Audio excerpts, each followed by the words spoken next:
talk anymore. We don't talk anymore. We don't talk anymore.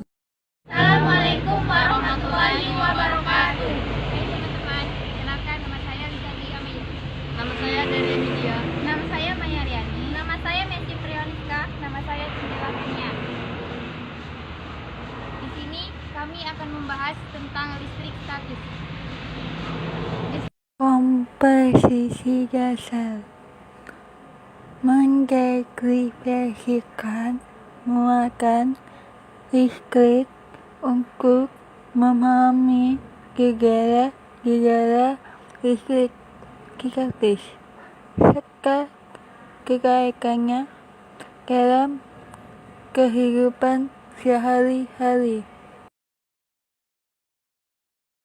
Tujuan pembelajaran memahami konsep kelistrikan dan penerapannya dalam kehidupan sehari-hari.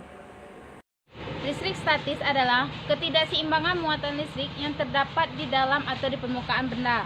Munculnya muatan listrik karena adanya perpindahan dari satu benda ke benda yang lain.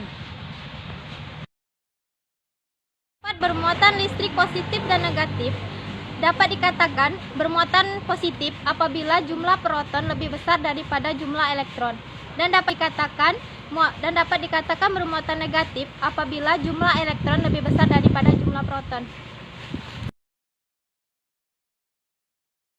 Sedangkan benda yang tidak bermuatan disebut netral. Nah, teman-teman sudah tahu kan, muatan listrik terbagi menjadi dua, yaitu muatan positif dan muatan negatif. Kedua muatan tersebut ternyata menghasilkan gaya loh. Hukum Coulomb menjelaskan gaya yang terjadi di antara dua muatan tersebut. Halo teman-teman, ada yang tahu nggak apa itu hukum Coulomb? Hukum Coulomb adalah daya tarik-menarik atau tolak-menolak antara dua muatan listrik berbanding lurus dengan dua masing-masing benda dan berbanding terbalik dengan kedua jarak antara benda tersebut. We don't talk anymore like we used to do. I just heard you found the one you've been looking. You've been looking. Teman-teman, tahukah kamu penggaris dapat menarik potongan kertas kecil?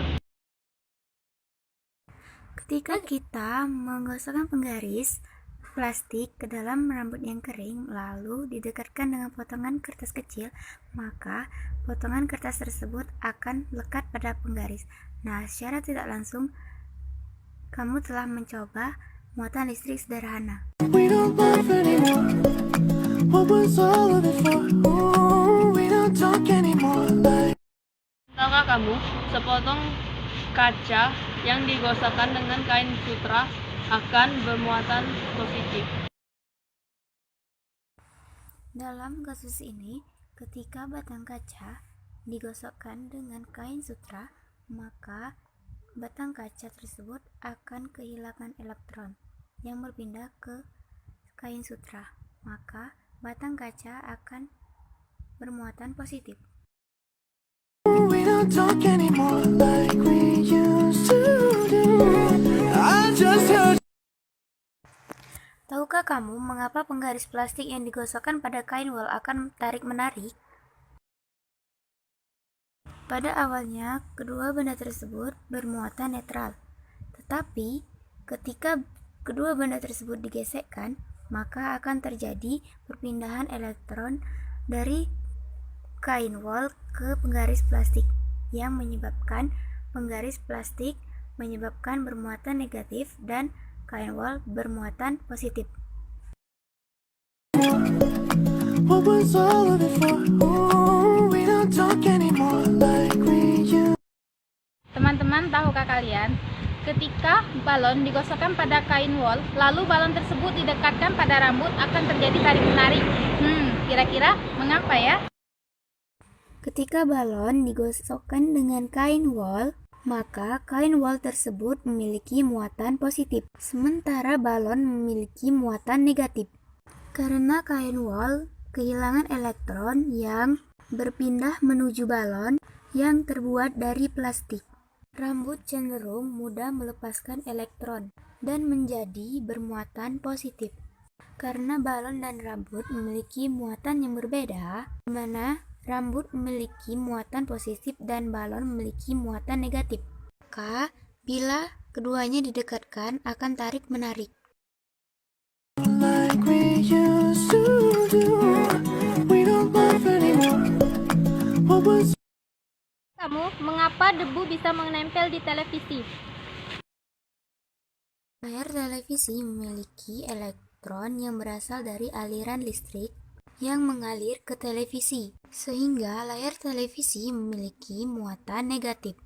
Muatan negatif ini akan mempolarisasi muatan-muatan debu dalam udara di depan kaca, sehingga menghasilkan daya tarikan pada sehingga debu dapat menempel pada layar televisi. used to do? We don't laugh anymore. What was all of it for? Ooh. Memiliki hubungannya dalam kerjanya. Di dalam printer laser terdapat 4 buah charger yang terdiri dari warna biru, hitam, kuning, dan ungu. Printer laser terdiri dari primary charger roller dan photoreceptor drum (OPC).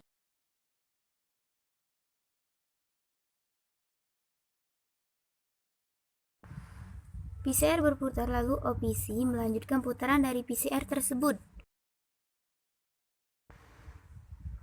Sinar laser memberi sinar negatif terhadap OPC untuk menyiapkan proses gambar. Ketika sinar laser jatuh tepat di OPC yang berada di bawah PCR, akan membentuk desain yang akan kita print. Lalu, toner bubuk yang digunakan untuk printer akan berputar di toner hopper.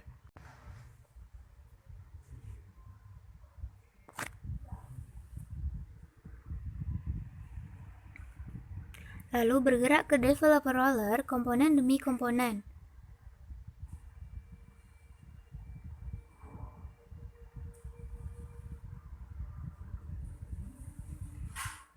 Toner yang sudah ada di toner hopper yang semula negatif setelah masuk ke dalam OPC drop berubah menjadi positif dan membentuk desain yang akan kita print.